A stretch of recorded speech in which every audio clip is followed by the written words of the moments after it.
In our New York State criminal justice system, our law enforcement officers, police officers around the state are doing their job. Our corrections officers, like the ones here in Fishkill Correctional, are doing their job. Prosecutors are doing their job. You know who's not doing their job? The New York State Board of Parole. Not only have they, over the last couple of years, let a number of unrepentant murderers out of prison, including those who have assassinated police officers, they've also abused the process, misled the public, and ignored the calls of literally hundreds of thousands of New Yorkers who petitioned the Board of Parole to keep killers in jail, to keep cop killers in jail. In the news this week, we learned that a system that was set up in 2012 where the New York City Police Department's PBA had a website where people could go on and use the website to send a letter to the Board of Parole opposing the release of cop killers. Well, we learned this week the Board of Parole took down that system 5 years ago, and more than 200,000 letters calling for cop killers to remain in prison and not be granted parole were not received, and they're in limbo somewhere. And we only found out about it because the widow of a cop killer called to find out how many letters had been sent, and they said, oh, we're not doing that anymore.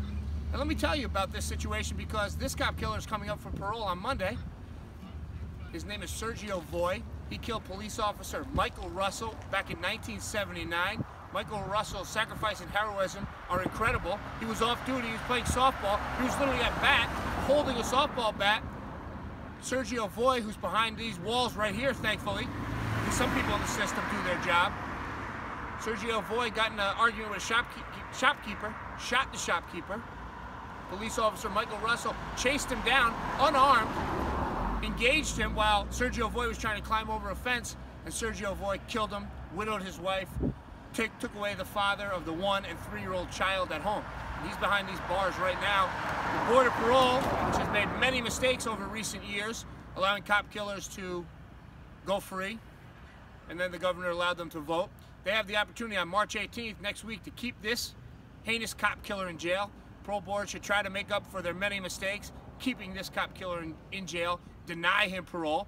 And the governor and the head of the parole board need to get a handle on the parole board bureaucracy and find out why the people of New York, who have every right to petition the parole board to let them know how they feel about the process and who should stay in jail and who shouldn't, are being ignored. We're going to stay on this, but I'm calling on the governor and the head of the Board of Parole to get involved right now, fix these problems, and I'm calling on the parole board itself, who will be interviewing cop killer Sergio Voy next week to keep him behind bars. He got 25 to life, and he should serve life.